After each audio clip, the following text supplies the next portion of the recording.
They were 78 years old, homeless, and betrayed by their own children, until a crumbling cliffside cabin nobody wanted revealed a secret worth more than their entire family's greed combined. Before we dive into the story, make sure to smash subscribe, because tomorrow we have an extra special story for you that will blow your mind. The morning fog rolled thick over the small town of Cedar Falls, Oregon, clinging to rooftops and softening the edges of everything it touched. It was the kind of fog that made you feel like the world had shrunk down to just a few feet in every direction, like nothing existed beyond what you could see. And for Harold and Margaret Dawson, sitting in the cramped front seat of their 1994 Buick station wagon, that fog felt less like weather and more like a metaphor for their entire lives. Harold was 78 years old. His hands, once strong enough to build cabinets that would last 100 years, now trembled slightly against the steering wheel. His knuckles were swollen with arthritis, his wedding ring loose on a finger that had thinned with age. He stared through the windshield at the motel parking lot, watching water droplets slide down the glass like tears the sky couldn't hold back. Beside him, Margaret clutched a styrofoam cup of gas station coffee. She was 76, her silver hair pulled back in a simple bun, her eyes, once bright blue and full of mischief, now clouded with exhaustion and something deeper, something that looked a lot like grief. She hadn't slept more than 3 hours in the past week. Neither of them had. "We should go inside," Harold said quietly. "Get some rest before we figure out what comes next." Margaret didn't move. She just kept staring at the coffee cup, watching the steam curl upward and disappear. "I keep thinking I'm going to wake up," she whispered, "that this is all some terrible dream, and I'll open my eyes and we'll be home, in our kitchen, with the yellow curtains I made and the table you built for our anniversary." Harold's jaw tightened. He reached over and placed his weathered hand on top of hers. "I know," he said. "I keep thinking the same thing."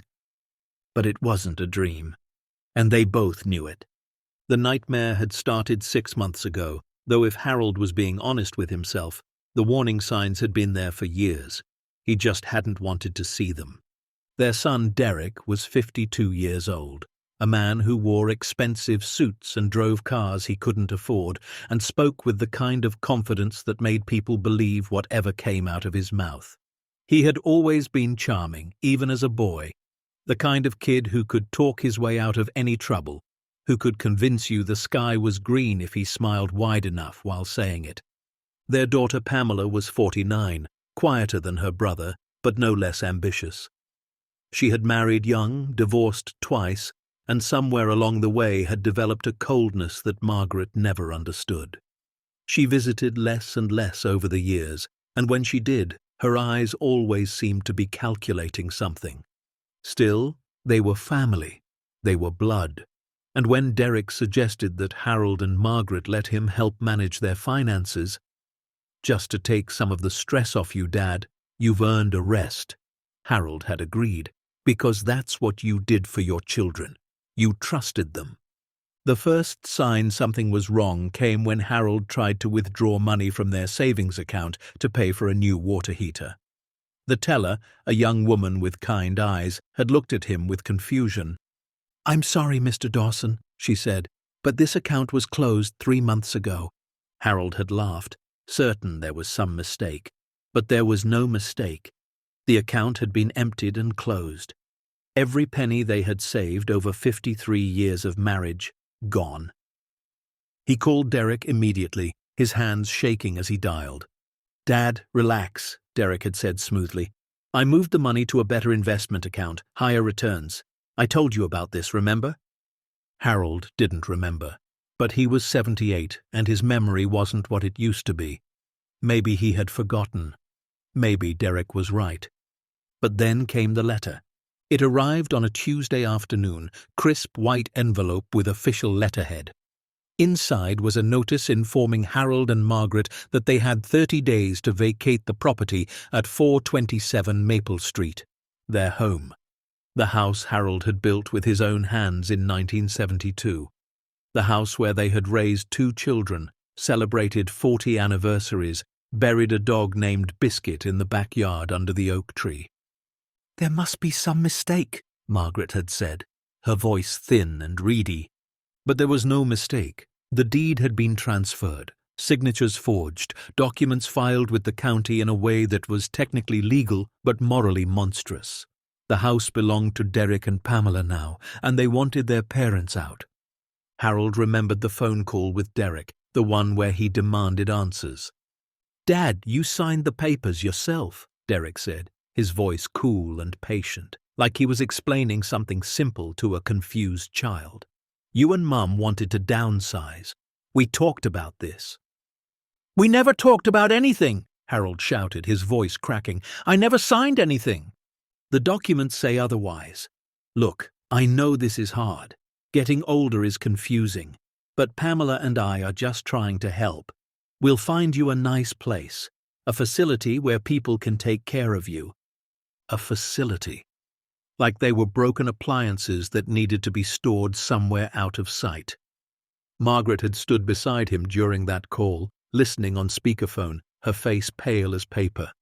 When Derek hung up, she sat down slowly on the edge of their bed, the bed that was no longer theirs, and began to cry. Not loud, dramatic sobs, just quiet tears streaming down her wrinkled cheeks, her shoulders shaking slightly, her hands folded in her lap like a child who had been scolded for something she didn't do. That image would haunt Harold for the rest of his life. His wife of 53 years, the woman who had stood beside him through every hardship, every joy, every ordinary Tuesday, reduced to tears by their own children. They fought it, of course, hired a lawyer with the little money they had hidden in a coffee can in the garage. But the lawyer was expensive, the legal process was slow, and Derek had covered his tracks well. The signatures were convincing, the paperwork was airtight, and Harold and Margaret were old, confused, easy to dismiss. The judge ruled against them. "I understand this is difficult," the judge said, not unkindly, "but the evidence supports the transfer of property. If you believe fraud has occurred, you may pursue criminal charges, but that is a separate matter." Criminal charges against their own children. Harold couldn't even say the words out loud. So they left. They packed what they could fit into the old Buick.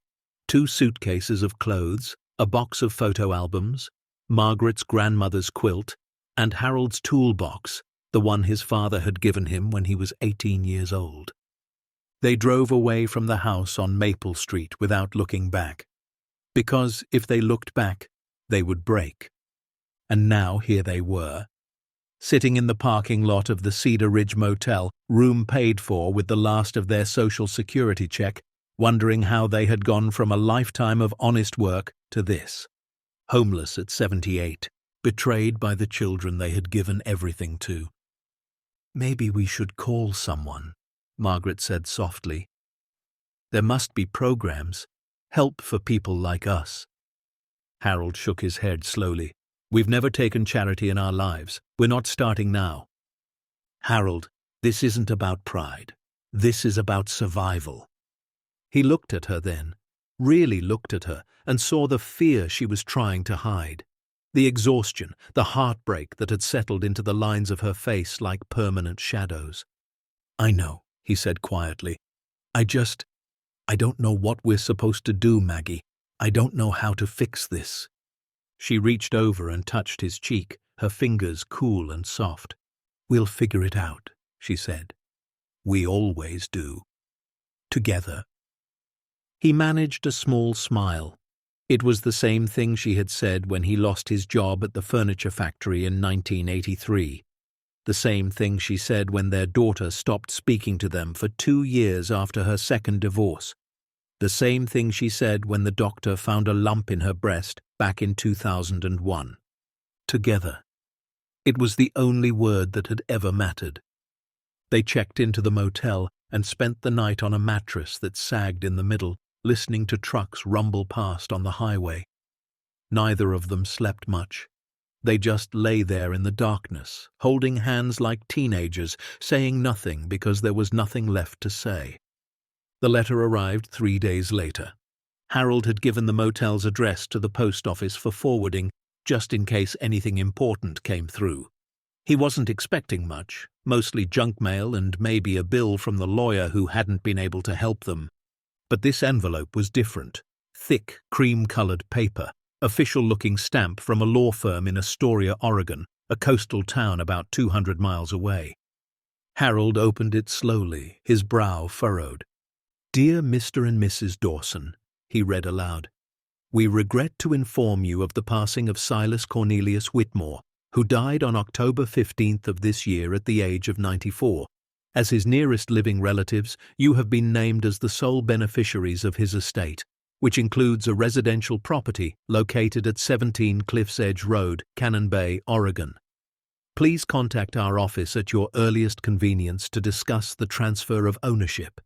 Margaret looked up from her crossword puzzle. Silas Whitmore? Who is Silas Whitmore? Harold shook his head slowly. Wasn't he your mother's uncle, the one who went overseas during the war and never really came back? Margaret's eyes widened. Uncle Silas. I barely remember him. He came to one Christmas when I was maybe 8 or 9. Strange man. Quiet, kept to himself. My mother said he worked for the government or something. Geology, I think. He sent a birthday card once when I turned 16, but that was it. Well, Harold said, staring at the letter, apparently he remembered you. They called the law firm the next morning. The attorney, a woman named Ruth Mendez, explained the situation in a calm, professional voice. Mr. Whitmore lived alone for decades, she said. He was a private man, kept to himself mostly. When he passed, we discovered he had no immediate family, no spouse, no children. But he had prepared a will years ago, and in it he named your wife's family line as his beneficiaries. Since Margaret is the only surviving relative in that line, the property passes to her. What kind of property? Harold asked. A cabin, Ruth said. Cliffside location, about a quarter mile from the main road. Beautiful views of the Pacific, from what I understand. Though I should warn you, it's been somewhat neglected in recent years. Mr. Whitmore was elderly and couldn't maintain it the way he once did. It may require significant repairs. Harold looked at Margaret, who was listening on the extension. Is it habitable? Margaret asked. I believe so, yes. The structure is sound according to the property assessment, but I would encourage you to see it for yourselves before making any decisions. What decisions? Harold thought bitterly. They had nowhere else to go, no money, no options. A run-down cabin on a cliff was more than they had right now. We'll take it, he said. They arrived at Cannon Bay on a Thursday afternoon, just as the autumn sun was beginning its slow descent toward the ocean. The drive had taken nearly 5 hours, winding through forests and small towns and stretches of coastline so beautiful they almost made Harold forget why they were there. Almost. The town of Cannon Bay was small, maybe 500 people if that. A general store, a diner, a gas station, a church with a white steeple that looked like it had been standing since the 1800s. The streets were narrow and lined with old trees, their leaves turning gold and crimson in the October air. Harold stopped at the general store to ask for directions to Cliff's Edge Road. The woman behind the counter, middle-aged with reading glasses perched on her nose, looked at him curiously. Cliff's Edge, she repeated. You mean the Whitmore place? That's right, with the new owners. Her eyebrows rose. Is that so? Well, good luck to you. That place has been sitting empty for years. Folks around here say old Silas was eccentric, kept to himself, never let anyone up there, not even the mail carrier, had to pick up his packages in town. Sounds like a private man, Harold said. Private's one word for it. She handed him a hand-drawn map. Road's about 2 miles north. Take the fork to the left where the big oak tree is. You'll see the mailbox, probably rusted over by now, but it's there. Careful on the drive up. Gets steep near the end. Harold thanked her and returned to the car where Margaret was waiting. What did she say? Margaret asked. She said the place has been empty for years, and that Silas was eccentric. Margaret smiled faintly. I could have told you that. The man wore the same brown sweater every time I saw him, and he always smelled like old books and engine oil. They followed the map, turning off the main road onto a narrow lane that wound through dense forest. The trees pressed close on either side, their branches forming a canopy overhead that filtered the fading sunlight into golden fragments. Then the forest opened up, and Harold had to stop the car. There it was. The cabin sat perched on the edge of a cliff, overlooking the vast expanse of the Pacific Ocean. It was larger than Harold had expected. 2 stories, built from weathered stone and timber, with a wraparound porch and windows that faced the water. The roof was covered in moss, and the paint on the shutters had faded to a pale, ghostly blue. But the structure itself looked solid, strong, like it had been built to withstand storms and time and whatever else the world threw at it.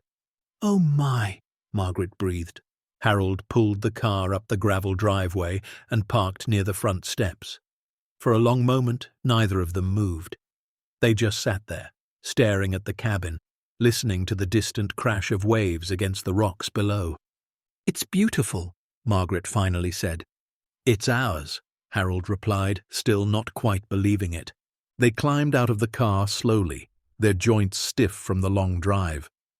The air smelled of salt and pine and something else, something ancient and wild.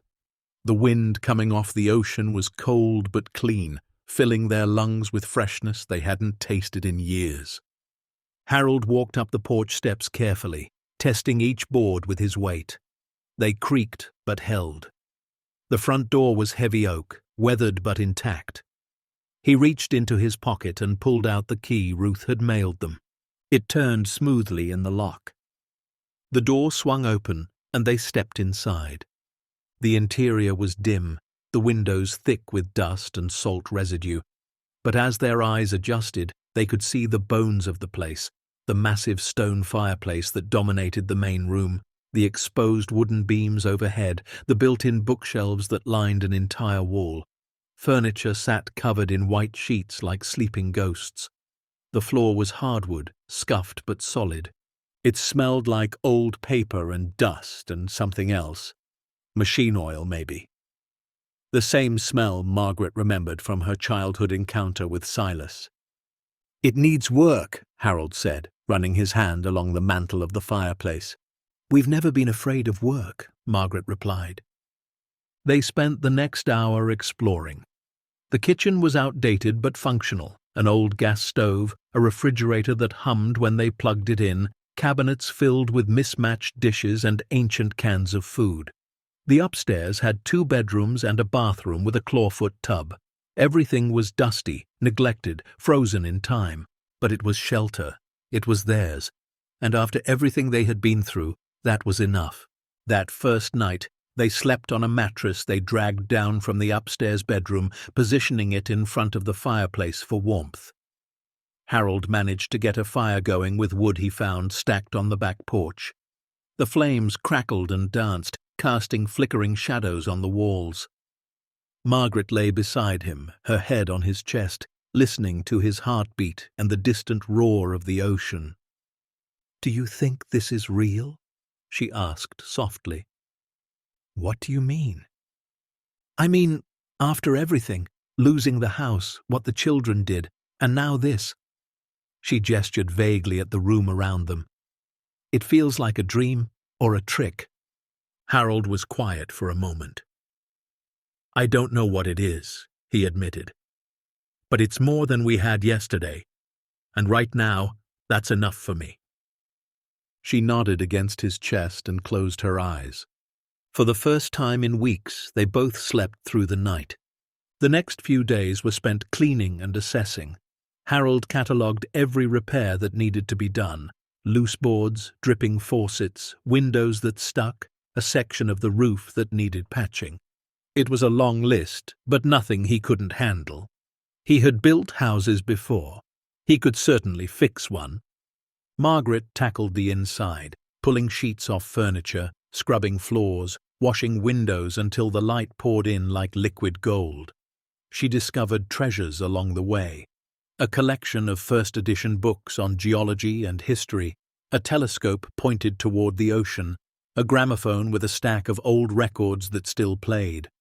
Silas had been a man of solitude, but he had not been a man without taste. On the third day, Harold ventured into the basement. The stairs were narrow and steep, creaking with each step. He carried a flashlight and a healthy dose of caution. The basement was cold and damp, the air heavy with the smell of earth and stone. He swept the flashlight beam across the space, taking in the clutter, old crates, rusted tools, shelves lined with glass jars filled with rock samples. And then he saw it. At the far end of the basement, where the stone foundation met the cliff itself, there was a wall that didn't match the rest. The other walls were rough-hewn stone, irregular and natural, but this wall was smooth, too smooth, almost polished. Harold approached slowly, his flashlight beam steady. The wall was about 8 feet wide and 7 feet tall. It was made of the same grey stone as the cliff, but the surface had been worked somehow, shaped and fitted together with a precision that spoke of intention.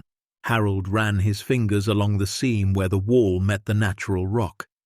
There was a gap there, tiny, almost invisible, but definitely a gap. He crouched down and examined the base of the wall.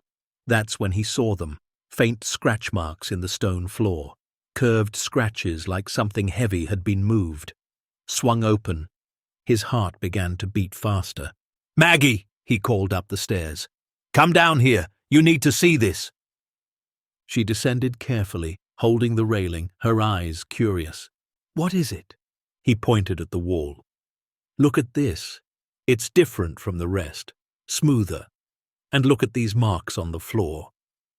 Margaret squinted in the flashlight beam. "It looks like a door?" "That's what I'm thinking." Harold began feeling along the edges of the wall, pressing here and there, looking for a mechanism.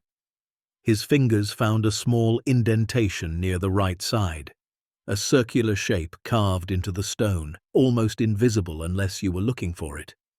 He pressed it. Nothing happened. He pressed harder, still nothing. "Maybe it's nothing," Margaret said. "Just old stonework."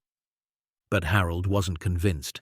He had spent his whole life working with materials, understanding how things were built. This wall was not natural. It had been constructed deliberately, and those scratch marks meant it had been opened before. "There has to be a way," he muttered. He examined the circular indentation more closely. It was about 2 inches in diameter, with a slight depression in the center, almost like a keyhole, he said suddenly. Not a regular key, something round, like a cylinder. Margaret looked at him. Where would we find something like that? Harold thought about it. Silas had been secretive, private. If he had hidden something behind this wall, he would have kept the key somewhere safe, somewhere meaningful.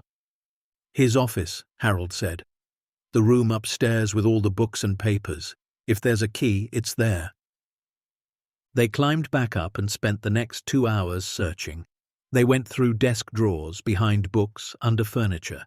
They found old letters, research notes, photographs of places Harold didn't recognize. But no key. Margaret was about to give up when she noticed something odd about the desk itself. One of the legs looked thicker than the others. "Harold, look at this." He knelt down and examined the leg. It was hollow, and at the bottom, hidden beneath a small wooden cap, was a compartment. Inside was a metal cylinder about 3 inches long, smooth and cold to the touch. "That's it," Harold breathed. They went back down to the basement, hearts pounding. Harold inserted the cylinder into the circular indentation and turned. There was a click, deep and resonant, like a lock that hadn't been opened in decades, and then the wall began to move. It didn't swing open like a regular door. It slid slowly, silently, into a recessed groove in the cliff face. Behind it was darkness. Cold air rushed out, carrying the smell of old metal and something else. Something valuable. Harold and Margaret stood at the threshold, flashlight beams trembling. "What is this place?" Margaret whispered. Harold didn't answer. He just stepped forward into the darkness, following the tunnel that had been carved directly into the heart of the cliff. And what they found at the end would change everything. The tunnel stretched about 40 feet into the rock, the walls rough but stable, carved by tools that knew what they were doing. Harold walked slowly, one hand on the cold stone, the other holding the flashlight. Margaret followed close behind, her breathing shallow. Then the tunnel opened up. They stepped into a chamber, massive, circular, hewn from the living rock of the cliff. And in the beam of Harold's flashlight, shapes emerged from the shadows. Rows of metal shelving lined the walls, crates stacked neatly in the center, sealed containers with military-style markings, and on a stone table near the back, a leather-bound journal and a single envelope yellowed with age. Harold swept his flashlight across the room, his mouth falling open. "My God," he said. Margaret gripped his arm. "Harold, what is all this?" He walked to the nearest shelf and brushed dust off one of the containers. Inside, visible through a small window in the lid, was something that made his knees go weak. Gold. Bars of it, stacked neatly, gleaming faintly in the light. He moved to another container. Silver coins, hundreds of them, old and heavy.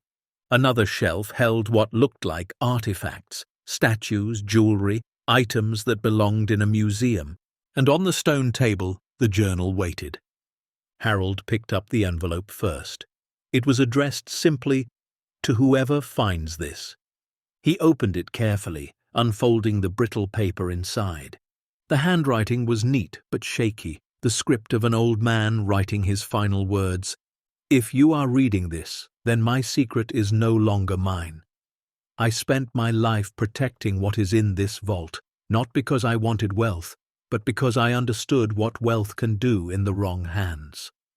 I found this cash during my work abroad, buried beneath a mountain in a country that no longer exists. Governments fought over it, men died for it. I took it not to own it, but to save it from those who would use it for destruction.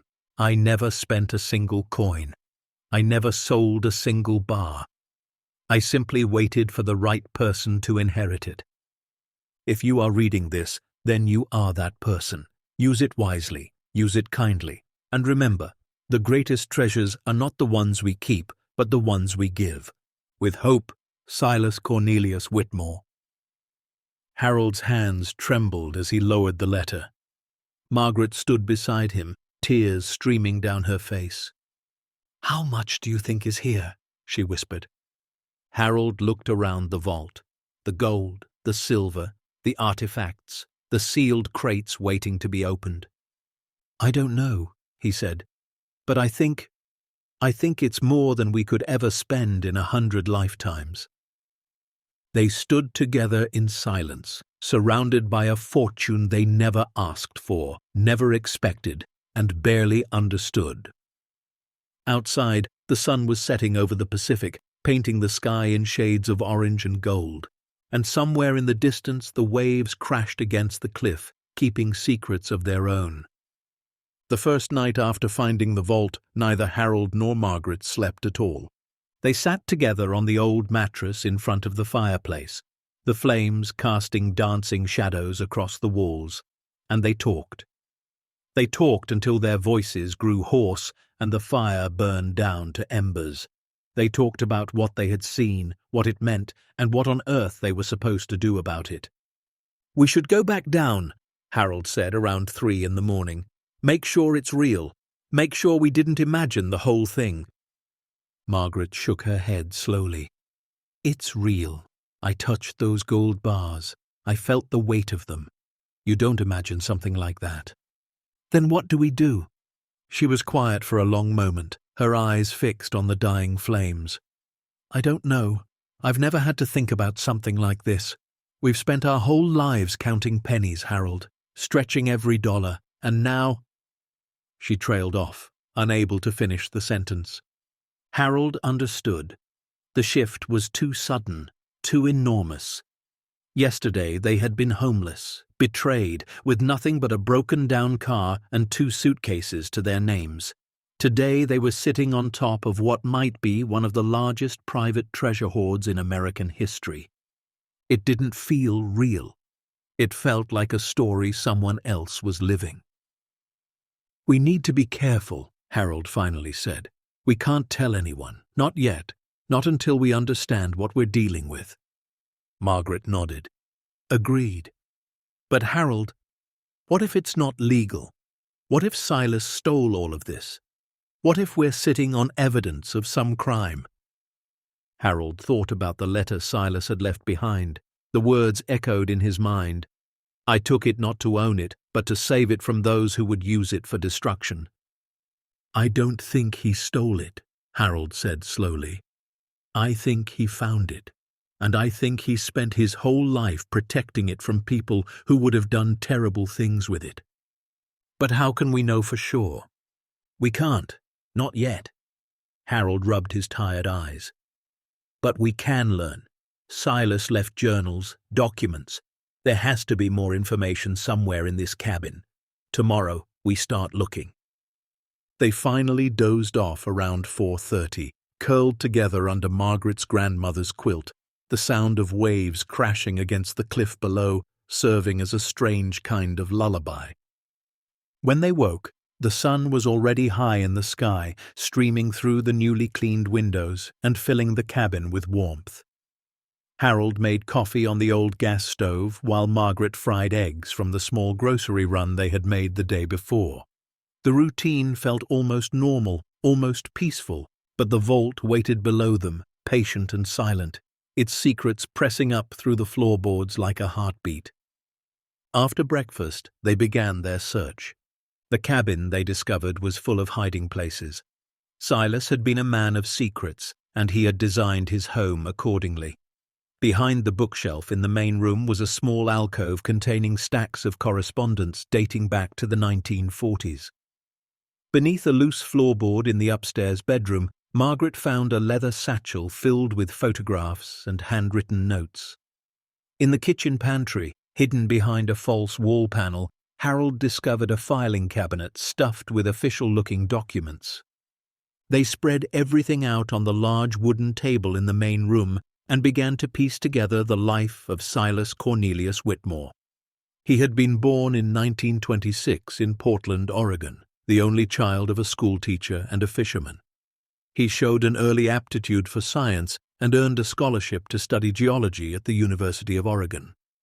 By the time he graduated in 1948, the Cold War was beginning to heat up, and the government was hungry for men with his skills. Silas was recruited by a shadowy agency that Margaret couldn't quite identify from the documents. The letterhead was vague, the language carefully coded, but the gist was clear. Silas had been sent abroad to survey geological sites of strategic interest. Uranium deposits, rare earth minerals, resources that could tip the balance of power between East and West. His assignments took him to South America, Africa, Eastern Europe, and finally, in 1954, to a remote mountain region in what was then Yugoslavia. That's where he found it. The journal entries from that period were the most detailed. Silas wrote in small, precise handwriting, his observations clinical but occasionally punctuated by moments of wonder. November 12, 1954, Harold read aloud. Survey of cave system in Sector 7B revealed unexpected discovery. Beneath natural limestone formations, evidence of human excavation. Tunnels extending approximately 300 meters into mountain. Origin unknown but clearly pre-industrial, possibly medieval or earlier. He flipped the page and continued reading. November 15, 1954. Further exploration of tunnel system. Discovered sealed chamber at terminus. Stone door with markings I do not recognize. Requested additional support from command. Request denied. Instructed to complete geological survey and return to base. But I cannot leave this. Something is here. Something important. Margaret leaned over his shoulder, reading along. He was obsessed. Wouldn't you be? Harold asked. Imagine finding something like that in the middle of nowhere. A sealed chamber that no one's opened in centuries. The next entry was dated 3 days later. November 18th, 1954. I opened the door. God help me, I opened it. And what I found inside, I don't have words. Gold, silver, jewels, artifacts that look ancient, Byzantine maybe, or older, crates marked with symbols I've never seen. This was someone's treasury, someone's fortune, hidden away during some forgotten war and never recovered. There must be hundreds of items, maybe thousands. I cannot catalogue it all alone. I need help, but who can I trust? Harold turned the page, but the next entry wasn't for another 2 weeks. December 3rd, 1954. I made a decision. I told no one. I sealed the chamber again and marked the location on my personal maps. When my assignment ended, I returned home and said nothing. But I cannot stop thinking about it. That treasure has been hidden for centuries. Governments will fight over it. Men will kill for it. I've seen what happens when powerful people discover valuable things. Corruption, violence, destruction. I won't let that happen. I'll find another way. Margaret sat back, her eyes wide. He kept it secret all those years. But he didn't just keep it secret, Harold said, flipping ahead through the journal. He went back. Look at this.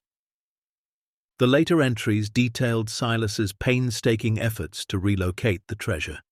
Over the course of nearly 2 decades, he made dozens of trips back to that remote mountain region, each time smuggling out small amounts of the cash. He used his geological work as cover, hiding gold bars in equipment cases, stuffing rare coins into his personal luggage, shipping artifacts disguised as rock samples. It was slow, methodical, and incredibly risky. But by the time the political situation in Yugoslavia deteriorated in the early 1970s, Silas had successfully moved the entire treasure to American soil. He brought it here, Margaret whispered, all of it, piece by piece. And he built that vault to hold it, Harold added, carved right into the cliff.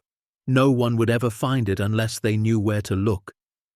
They sat in silence, overwhelmed by the scope of what Silas had accomplished.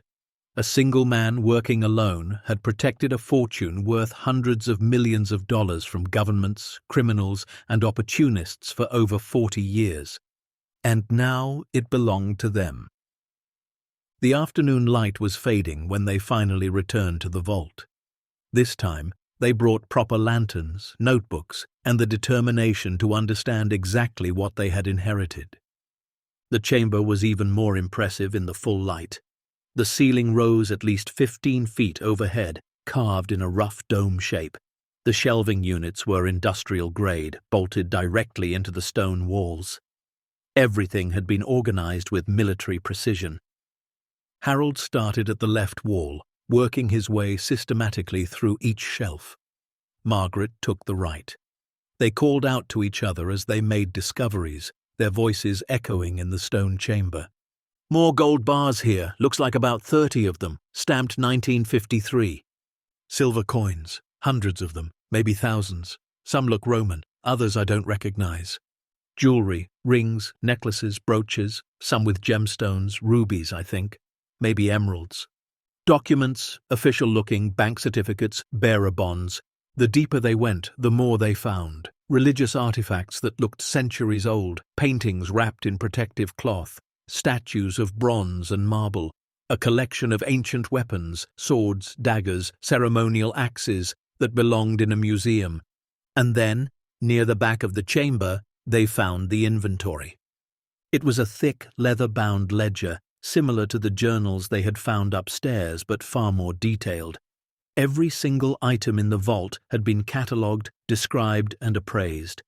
Silas had been meticulous, recording not just the historical significance of each piece, but also its estimated monetary value.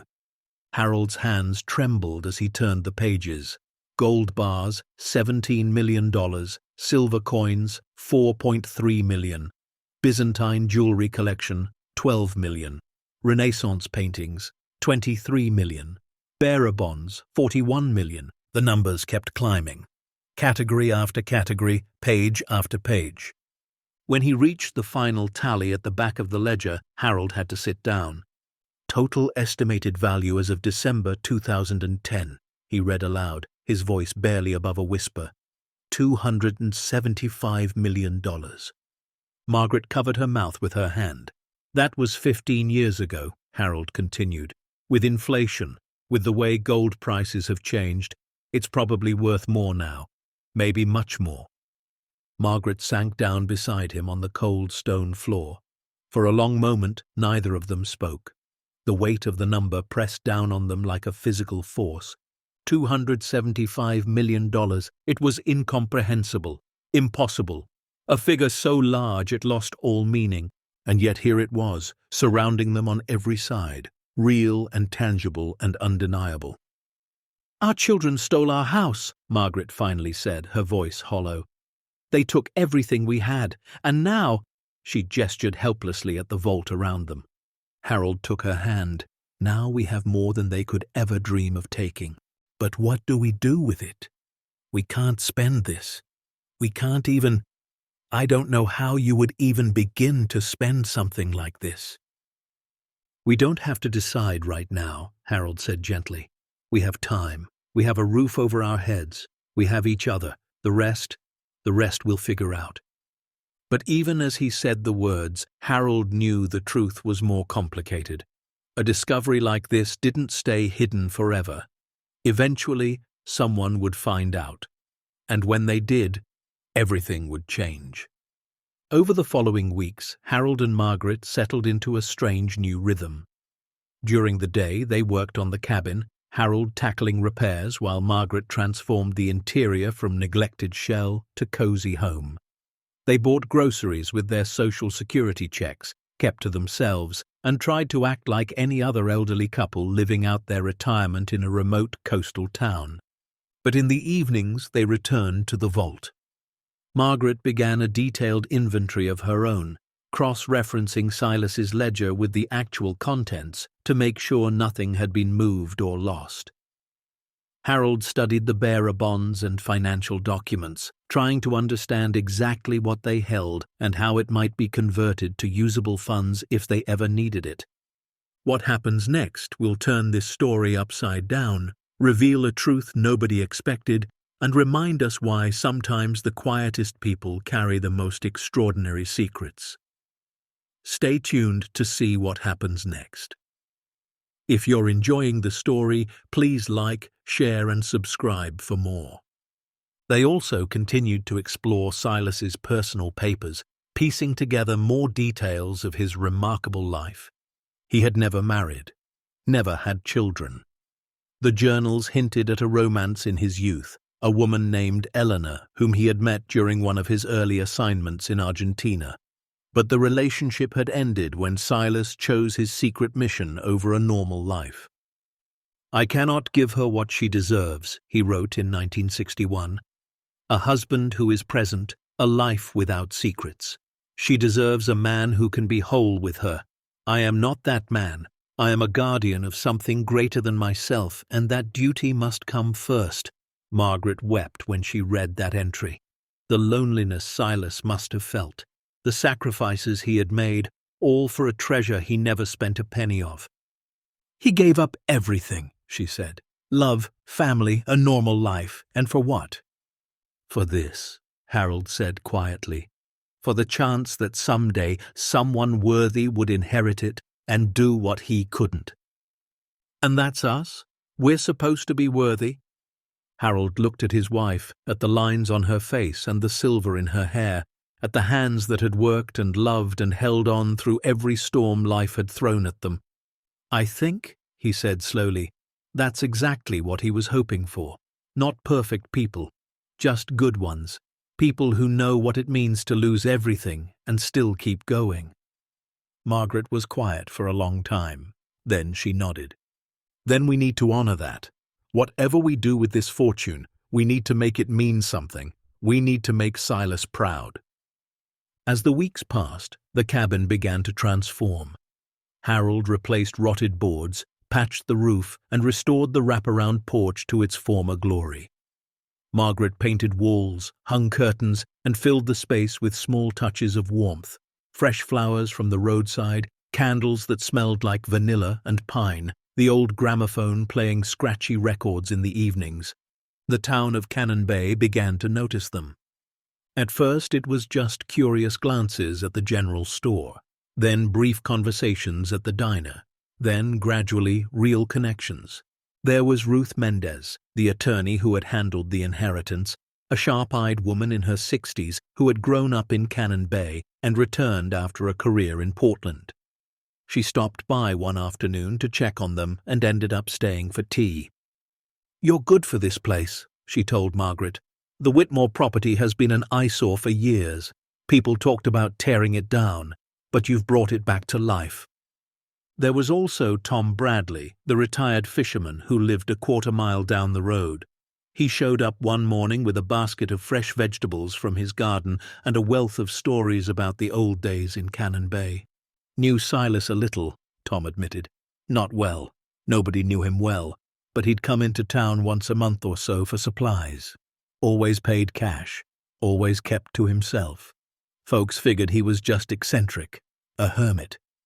Now I wonder if there was more to it." Harold and Margaret exchanged a glance but said nothing. "Anyway," Tom continued, "glad to have neighbors again. Gets lonely out here sometimes." Slowly, they became part of the community. Not prominent figures, just quiet presences. The old couple at the Cliff House who kept to themselves but always waved when you drove past.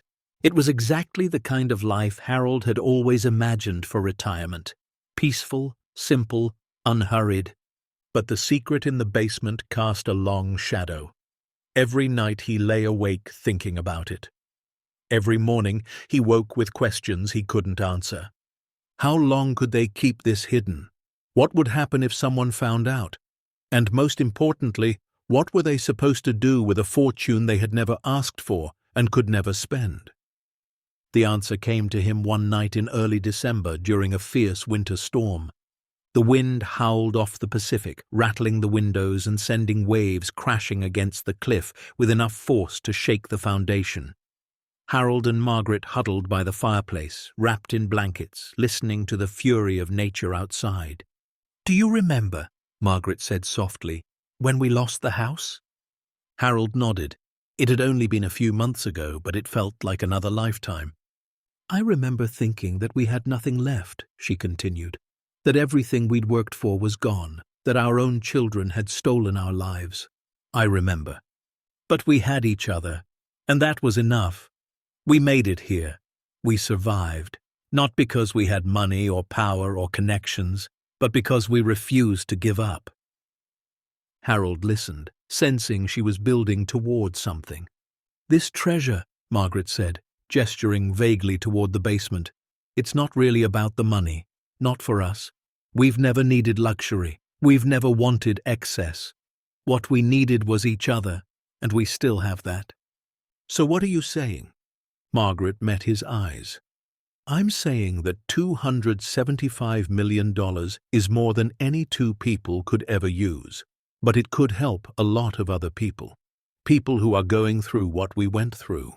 People who have been betrayed, abandoned, left with nothing." Harold felt something shift in his chest, a warmth spreading outward. "You want to give it away?" "Not all of it. We should keep enough to live comfortably, to fix up this cabin properly, to have security for whatever time we have left. But the rest," she shook her head. "Silas spent his whole life protecting this treasure, waiting for someone who would use it wisely. I think using it wisely means giving it to people who need it most." Harold was quiet for a long moment, thinking about everything they had been through. The betrayal, the loss, the despair, and then this incredible, impossible gift. "It's not going to be simple," he finally said. "We can't just walk into a bank with a sack of gold bars. There are legal questions, tax implications. We'll need help." "Then we find help. We find people we can trust. Ruth seems trustworthy. Maybe she knows others." Harold nodded slowly. "And what about Derek and Pamela? When they find out about this, and they will find out eventually, they'll come for it. You know they will." Margaret's jaw tightened. "Let them come. They stole our house, Harold. They left us homeless. They don't deserve a single penny of this, and I'll fight them with everything I have to make sure they never get it." Harold looked at his wife and saw something he hadn't seen in months. Fire, determination, the same spirit that had carried them through 53 years of marriage. "All right," he said, "then we do this together. We figure out how to protect ourselves, how to protect the treasure, and how to use it to help others. We honor Silas's legacy. We make it mean something." Margaret smiled through tears. "I love you, Harold Dawson. I love you too, Maggie, now and always." The storm raged on outside, but inside the cabin something had settled. A decision had been made. A path had been chosen. They didn't know yet how difficult that path would be. They didn't know about the challenges waiting around the corner, the legal battles, the family conflicts, the impossible choices. But they knew who they were, and they knew what they stood for.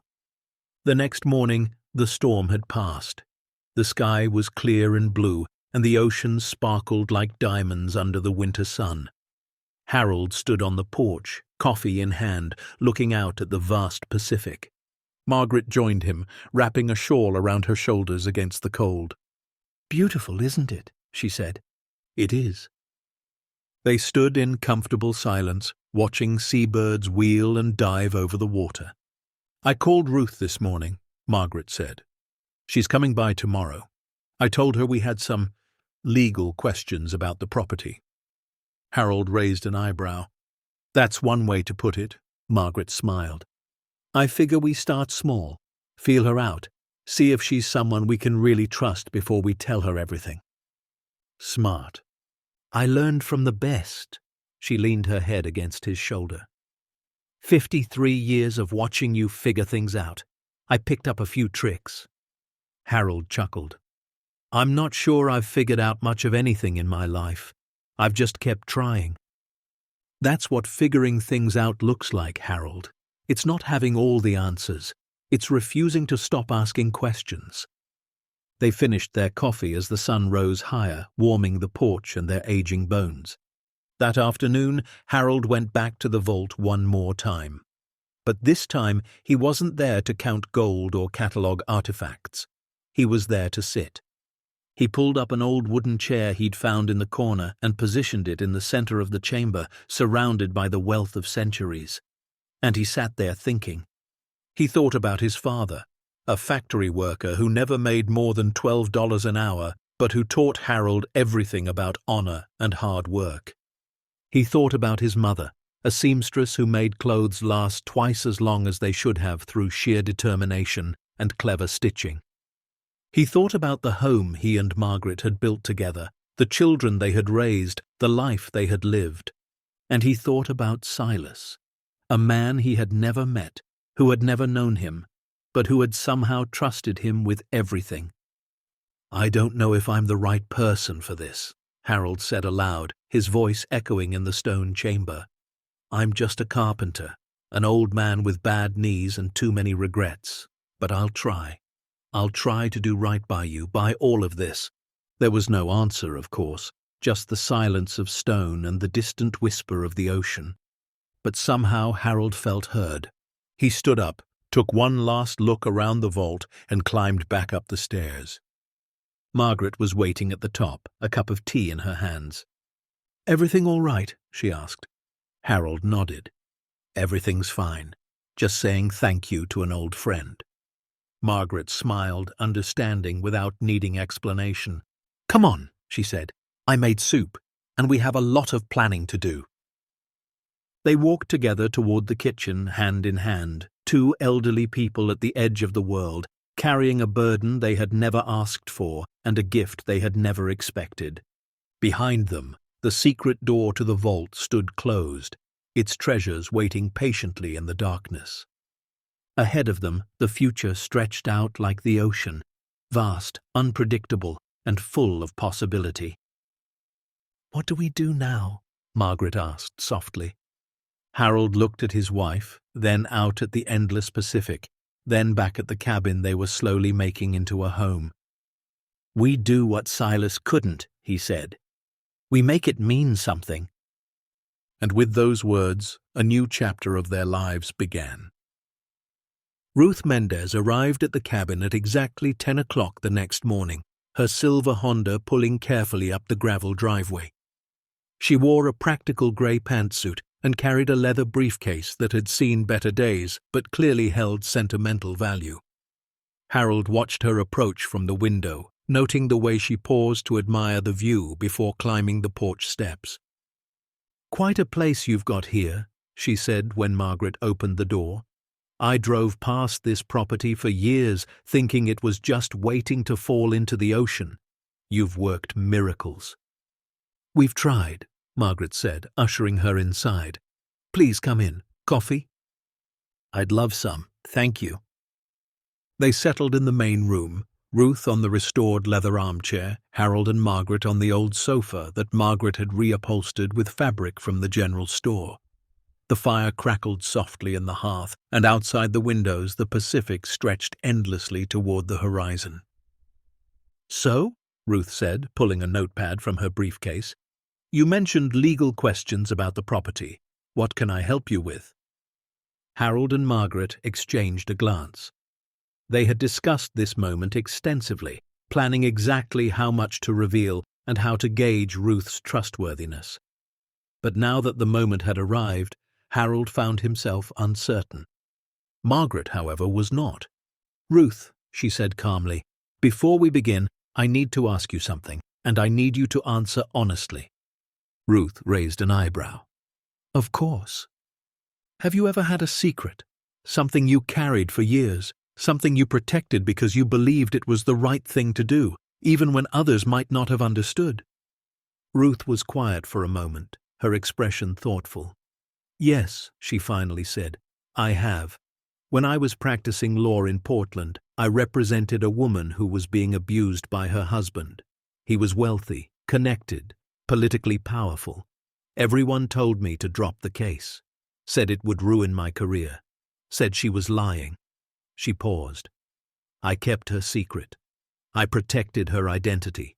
I fought for her even when the system was designed to crush us both. It took 3 years, but we won." Margaret nodded slowly. "What happened to her?" "She rebuilt her life, moved to California, started a non-profit for domestic abuse survivors. She sends me a Christmas card every year with pictures of her grandchildren." Ruth smiled faintly. "It was the hardest case of my career, and the most important." Harold felt something loosen in his chest. Instinct told him they had found the right person. "Ruth," he said, leaning forward, "what we're about to tell you cannot leave this room, not until we say so, not under any circumstances. Can you promise us that?" Ruth's expression grew serious. "Attorney-client privilege is sacred to me. Whatever you tell me stays between us unless you authorize otherwise. You have my word." Harold looked at Margaret. She nodded. "All right," he said. "Come with us. There's something you need to see." They led Ruth through the cabin to the basement stairs. She descended carefully, her heels clicking against the stone steps. When they reached the bottom, Harold retrieved the cylinder key from its hiding place and inserted it into the wall mechanism. The stone door slid open. Ruth stopped breathing. They walked her through the vault, giving her time to absorb the enormity of what she was seeing. The gold bars, the silver coins, the Byzantine jewelry, the Renaissance paintings, the ancient weapons, the bearer bonds, all of it, row after row, shelf after shelf. When they reached the back of the chamber, Harold handed her Silas's ledger. Ruth read it in silence, her face pale, her hands trembling slightly. When she reached the final page, the total estimated value, she closed the book and set it down carefully on the stone table. $275 million, she said softly, as of 15 years ago. "Probably more now," Harold said.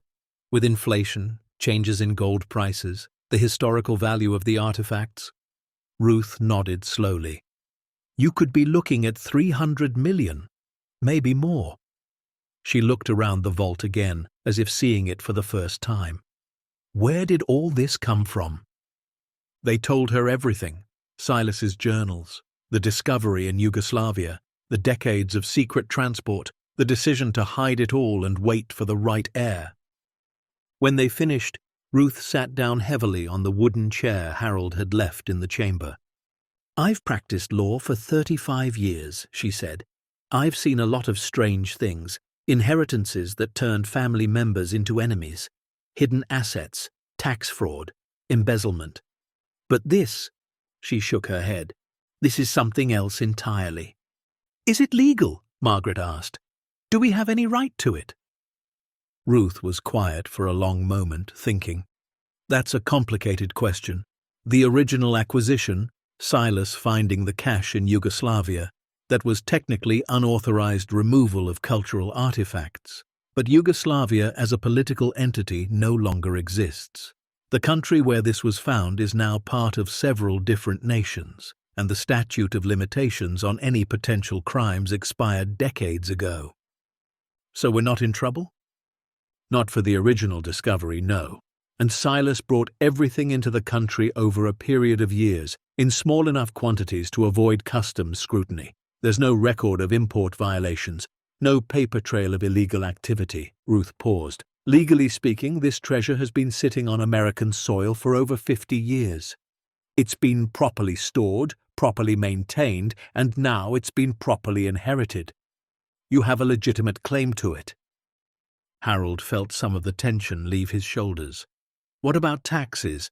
We can't exactly deposit gold bars at the local bank.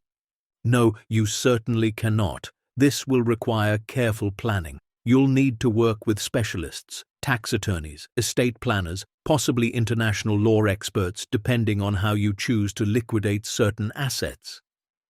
Ruth looked at them seriously. This isn't something that can be handled quickly or cheaply, but it can be handled legally. "We don't want to keep most of it," Margaret said. "We want to use it to help people, create a foundation maybe, support causes we believe in." Ruth's expression softened. "That's not what I expected to hear." "We've never been wealthy people," Harold said. "We've worked hard our whole lives.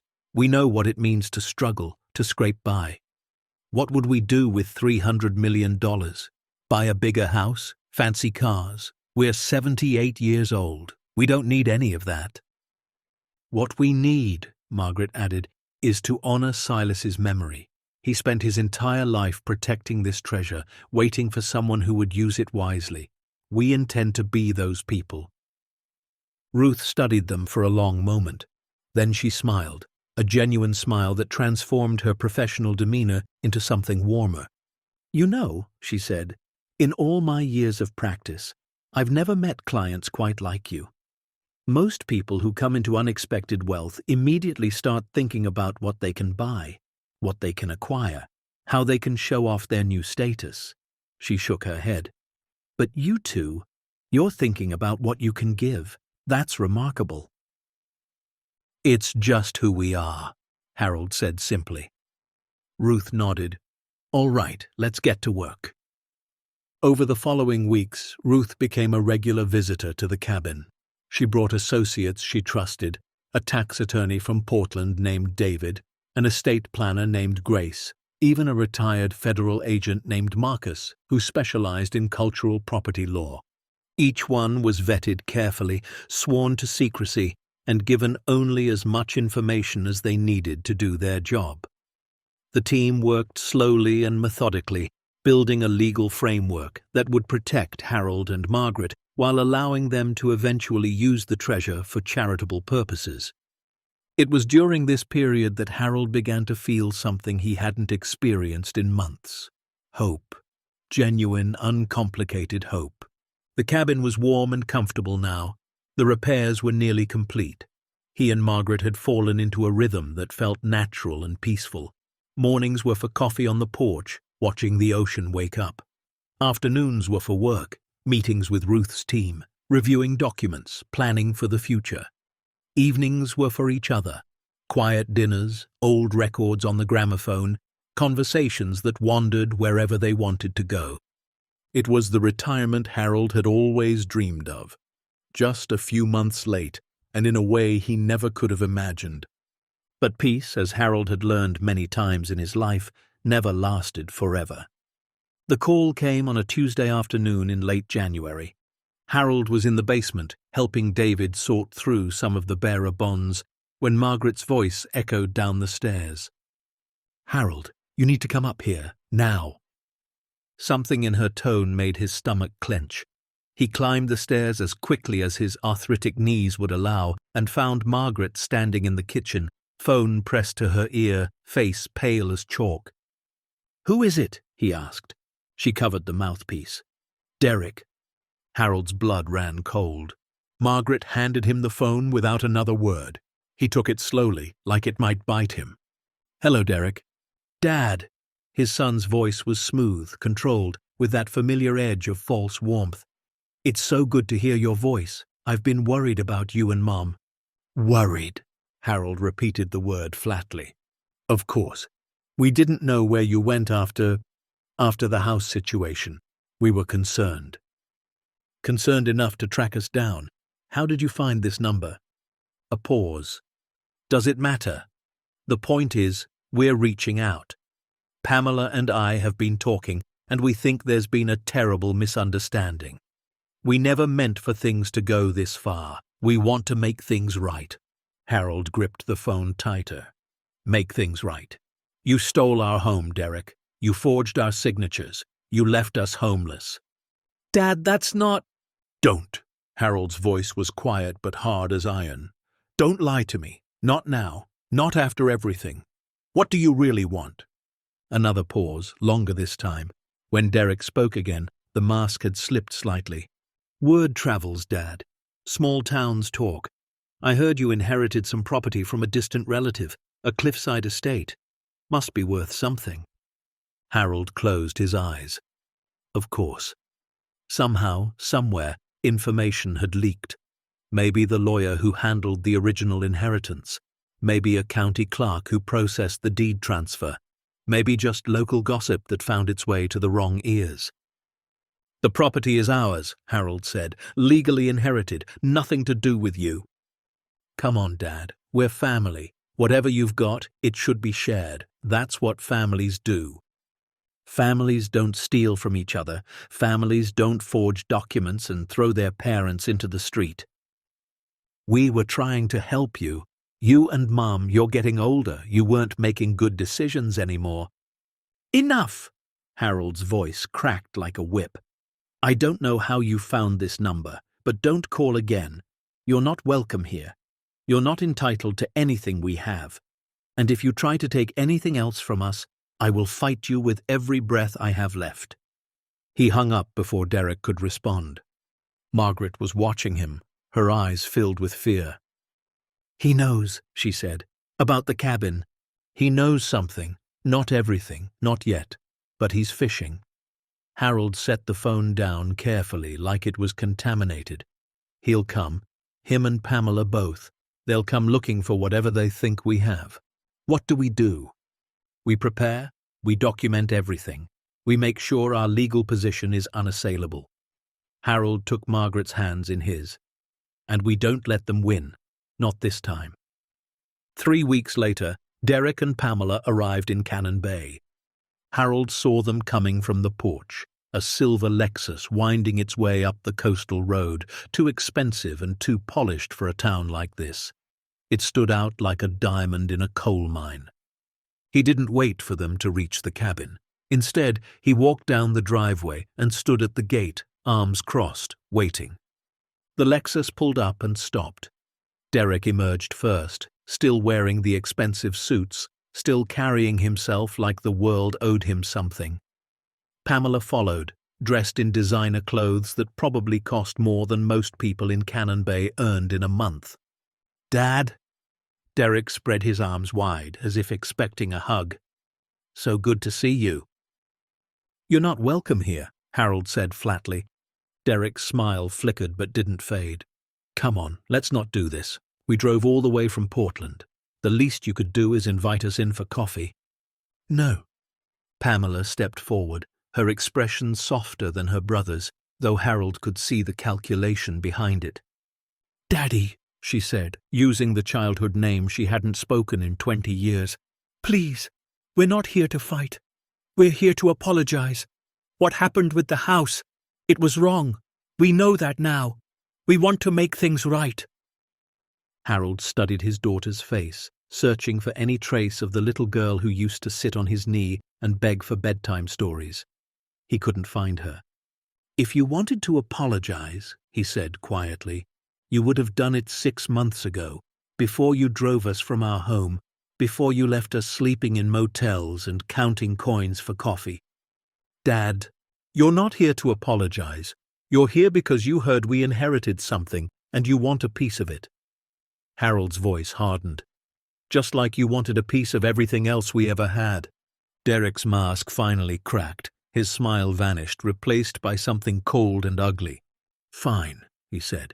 "You want to do this the hard way? We'll do it the hard way. This property, whatever's on it, it should be part of the family estate. We have a right to it. And if you don't share willingly, we'll take legal action." "On what grounds?" "Mental competency." Derek's smile returned, but it was cruel now. "You're 78 years old, Dad. You've been making strange decisions, moving across the state, isolating yourselves, refusing contact with family. A judge might very well decide you're not capable of managing your own affairs." Harold felt Margaret's presence behind him. She had come out onto the porch, drawn by the raised voices. "You would really do that?" Margaret's voice was barely above a whisper. "Try to have us declared incompetent? Your own parents?" Pamela at least had the grace to look uncomfortable. Derek did not. "It's for your own good," he said. "You're vulnerable. You need protection. Let us help manage whatever you've inherited. We'll make sure you're taken care of." Harold stared at his son for a long moment. Then he reached into his pocket and pulled out his phone. "Ruth," he said when the call connected. "They're here. Yes, exactly as we expected. Can you come?" He paused, listening. "Good. 15 minutes. He hung up and looked at Derek. "You want to discuss legal matters? My attorney will be here shortly. Until then, you can wait in your car." Derek's expression flickered with surprise. He clearly hadn't expected them to have legal representation already. "An attorney? For what?" "For this exact situation." Harold smiled grimly. "You're not the only ones who can plan ahead, Derek. Now get off my property." Ruth arrived 12 minutes later, accompanied by David the tax attorney and Grace the estate planner. They had anticipated this moment and prepared accordingly. The confrontation moved to the general store in town, neutral ground, with witnesses. Ruth laid out the situation clearly and professionally. "My clients, Harold and Margaret Dawson, legally inherited this property from Silas Whitmore, a distant relative. The inheritance was properly processed through probate court. All documentation is in order. Mr. and Mrs. Dawson are mentally competent adults with full legal authority over their own affairs." Derek sneered. "We'll see what a court has to say about that." "By all means, file your petition." Ruth's voice was ice. "But you should know that we've already compiled extensive documentation of your previous actions against Mr. and Mrs. Dawson. The forged signatures on the property transfer for their home in Cedar Falls, the systematic draining of their savings accounts, the fraudulent deed transfer that resulted in their eviction." Derek's face went pale. Pamela looked like she wanted to disappear. Those are serious accusations," Derek stammered. "They're not accusations. They're facts, documented, verified facts." Ruth opened her briefcase and laid out a stack of papers. "Bank records, notarized statements, forensic analysis of the signatures you forged. If you pursue legal action against my clients, I will personally ensure that every piece of evidence is entered into the public record. And then I will refer the matter to the district attorney's office for criminal prosecution." Silence fell over the table. "You're bluffing," Derek finally said, but his voice had lost its confidence. "Try me." Pamela grabbed her brother's arm. "Derek, we should go. We're not going anywhere until—" "Derek!" Pamela's voice was sharp now, urgent. Let's go. Now! They left 15 minutes later, the silver Lexus retreating down the coastal road like a wounded animal. Harold watched them go from the window of the general store, feeling something he couldn't quite name. Not satisfaction, not triumph, just exhaustion. "It's not over," Ruth said quietly, standing beside him. "They'll be back, or they'll find another angle." "I know," Harold sighed, "but at least we bought ourselves some time." What happened next proved Ruth right. 2 weeks later, a formal petition was filed in county court. Derek and Pamela were seeking conservatorship over their parents, claiming Harold and Margaret were suffering from cognitive decline and were being exploited by unscrupulous parties, namely Ruth and her legal team. The lawsuit made local news. Suddenly, reporters started calling. Strangers started appearing at the gate, asking questions, taking pictures. The peaceful anonymity they had enjoyed was shattered overnight. Worse, the stress began to take a physical toll. Harold had always been strong, steady, the kind of man who could work 12-hour days without complaint. But he was 78 now, and his body was no longer the resilient machine it had once been. The chest pains started on a Friday morning. He tried to ignore them at first, dismissing them as indigestion or muscle strain. But when he nearly collapsed on the porch, Margaret called 911. The ambulance ride was a blur. The hospital was cold and sterile and terrifying. Doctors ran tests, attached monitors, spoke in clinical terms that Harold barely understood. "Mild cardiac event," one of them finally said. "Not a full heart attack, but close. You need to rest, Mr. Dawson. Your heart is under significant strain." Margaret sat beside his bed, holding his hand, her face a mask of controlled terror. "This is their fault," she whispered. "Derek and Pamela, the stress of all this." "Don't," Harold said weakly. "Don't blame yourself. Don't blame them. Just stay with me." She did. For 3 days, she barely left his side. Ruth handled everything else. The legal filings, the media inquiries, the endless stream of complications. But Margaret stayed, a constant presence, a reminder of why any of this mattered in the first place. On the 4th day, Harold was well enough to be discharged. Ruth picked them up from the hospital herself and drove them back to the cabin. "There's been a development," she said as they wound their way along the coastal road. "While you were in the hospital, I received a call from a federal agency, the FBI." Harold's heart, still fragile, skipped a beat. "The FBI? Why?" "Someone, we don't know who yet, contacted them with a tip about the Whitmore property, claimed there might be stolen artifacts or undeclared assets hidden on the premises." Margaret paled. "Derek?" "Possibly, or someone he spoke to." Ruth gripped the steering wheel tightly. "Either way, they're sending investigators. They want to examine the property." Harold closed his eyes. The secret they had worked so hard to protect, the treasure that Silas had guarded for decades, was about to be exposed. "What do we do?" Margaret asked.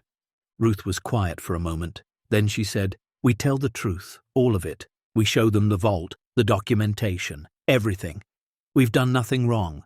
Silas did nothing wrong. The best way to prove that is to be completely transparent." "And if they decide to seize everything?" "They won't. Not if we handle this correctly. But you need to trust me." Ruth looked at them in the rearview mirror. "Do you trust me?" Harold looked at Margaret. She looked back at him. After everything they had been through, after all the betrayals and disappointments, trusting someone felt like the hardest thing in the world. But they had no choice. "Yes," Harold said quietly. "We trust you." The federal investigators arrived 3 days later.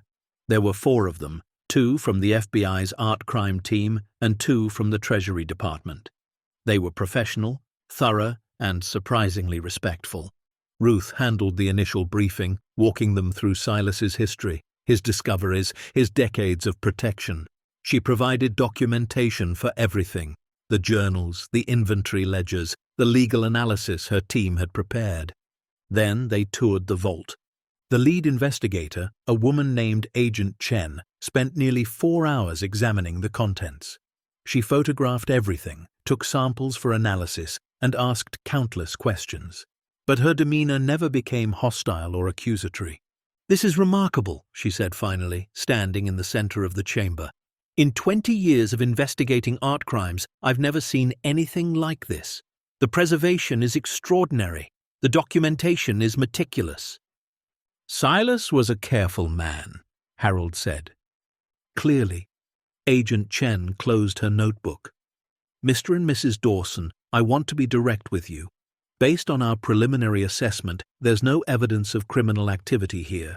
The original acquisition may have been irregular, but the statute of limitations expired decades ago, and the subsequent transport and storage were conducted in a way that, while unconventional, doesn't appear to violate any current laws." Margaret let out a breath she seemed to have been holding for days. "So we're not in trouble?" "You're not in trouble." Agent Chen allowed herself a small smile. "What you are is the legal owners of one of the most significant private collections of historical artifacts we've ever documented. What you choose to do with it is entirely up to you." Harold felt tears prick at his eyes. "Thank you." "Don't thank me yet. There will be paperwork, lots of it. Tax assessments, cultural property declarations, possibly some negotiations with foreign governments regarding certain items." She glanced around the vault. "But those are administrative matters. The important thing is that this collection is now officially documented and legally recognized." She paused, then added, "For what it's worth, your great-uncle sounds like an extraordinary man. He spent his entire life protecting something he could have easily exploited for personal gain. That kind of integrity is rare." "We intend to honor his memory," Margaret said. "We want to use this fortune to help people, create a foundation, support causes that matter." Agent Chen nodded slowly. "Then I hope you succeed. The world could use more people like you." The federal investigation concluded 2 weeks later with a formal letter confirming that no charges would be filed and that Harold and Margaret were the legitimate owners of the collection. The estimated value, after thorough appraisal, was revised upward to $312 million. But the legal victory over the government didn't end their problems with family. Derek and Pamela's conservatorship petition was still pending, and they had hired their own attorneys, expensive ones, funded by the equity they had stolen from their parents' original home. The case was scheduled for a hearing in March. Harold, still recovering from his cardiac episode, sat in the courthouse beside Margaret, Ruth on his other side. Across the aisle, Derek and Pamela sat with their legal team, refusing to make eye contact. The judge, a stern woman in her 60s named Harriet Blackwell, reviewed the case with obvious skepticism. "Let me understand this correctly," she said, peering over her glasses at Derek's attorney. "You're claiming that Mr. and Mrs. Dawson are mentally incompetent and vulnerable to exploitation. Yet according to the documentation provided by their counsel, they successfully navigated a federal investigation, established a complex legal framework for managing a significant inheritance, and coordinated with multiple government agencies, all while one of them was recovering from a cardiac event?" The attorney shifted uncomfortably.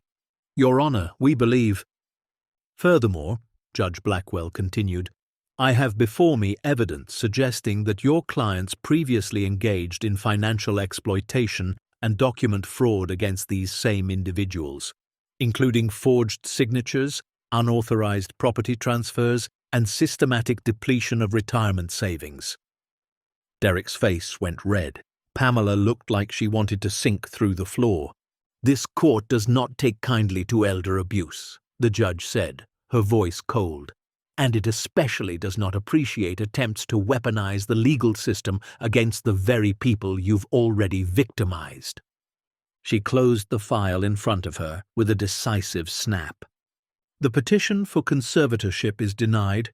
Additionally, I am referring the evidence of prior fraud to the District Attorney's Office for review and potential prosecution." She fixed Derek with a withering stare. "Mr. and Mrs. Dawson, you are clearly competent adults who are capable of managing your own affairs. You owe no explanation or compensation to anyone for how you choose to live your lives or use your resources." She banged her gavel. Case dismissed. The drive back to Cannon Bay was quiet. Harold sat in the passenger seat of Ruth's car, watching the coastline roll past, feeling something he hadn't felt in a very long time. Peace. "It's over," Margaret said softly from the back seat. "Isn't it?" Ruth nodded. "The conservatorship case is done. The federal investigation cleared you. And with the judge's referral, Derek and Pamela have bigger problems than chasing your inheritance now." "They're our children," Harold said, the words heavy with grief. "They're our own flesh and blood, and they tried to destroy us." Ruth was quiet for a moment. Then she said, "Some wounds are too deep to heal, but that doesn't mean you stop living. It just means you find new people to love, new purposes to serve, new reasons to get up in the morning." Harold reached back and took Margaret's hand. "She's right," Margaret said. "We didn't just inherit treasure from Silas. We inherited a mission, and we're not going to let Derek and Pamela steal that from us too." That evening, they stood together on the cliff behind the cabin, watching the sun set over the Pacific. The sky blazed with color, orange and gold and deep crimson, painting the clouds like a masterpiece. "We won," Harold said quietly. "We survived," Margaret corrected. "Winning would mean getting our children back, and I don't think that's ever going to happen." Harold was silent for a long moment. Then he put his arm around his wife and pulled her close. "Maybe not," he said, "but we still have each other. We still have purpose, and we still have a chance to make something good out of all this pain." Margaret leaned into him, her head against his shoulder. "Then let's make it count," she whispered. They stood there until the last light faded and the stars began to appear, two elderly figures silhouetted against the darkening sky. They had been betrayed, abandoned, and nearly destroyed by the people who should have loved them most. But they were still standing. And tomorrow they would begin building something new. Spring arrived in Cannon Bay like a promise kept after a long, difficult winter. The rain softened, the grey skies parted, and wildflowers began pushing through the clifftop soil in brilliant patches of yellow and purple and white. The ocean, which had spent months crashing angrily against the rocks, seemed to gentle itself, its waves rolling in with a rhythm that felt almost peaceful. Harold stood on the porch of the cabin, coffee in hand, breathing in the salt air. His recovery from the cardiac episode had been slow but steady. The doctors had warned him to take things easy, to avoid stress, to rest more than he worked. And for once in his life, he had listened. Margaret appeared beside him, wrapped in one of Silas's old cardigans that she had found in the upstairs closet. It was too big for her, but she wore it like armor, like a connection to the man whose legacy they now carried. "You look better today," she said, studying his face. "I feel better." Harold smiled, the colors coming back to the world. She took his hand and squeezed it. "Ruth called while you were sleeping. The final paperwork for the foundation is ready. She wants us to come to her office tomorrow to sign everything." The foundation. They had spent months working on it, shaping it, giving it form and purpose.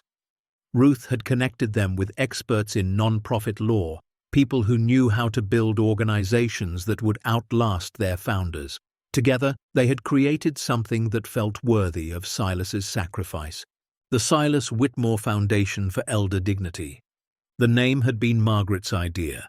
She had insisted that whatever they built should honor both Silas and the experience that had brought them here. The foundation would have three primary purposes: supporting elderly victims of financial abuse, providing housing assistance for seniors who had lost their homes, and funding legal aid for those who couldn't afford to fight back against exploitation. $312 million, Harold said quietly, shaking his head. "I still can't wrap my mind around it."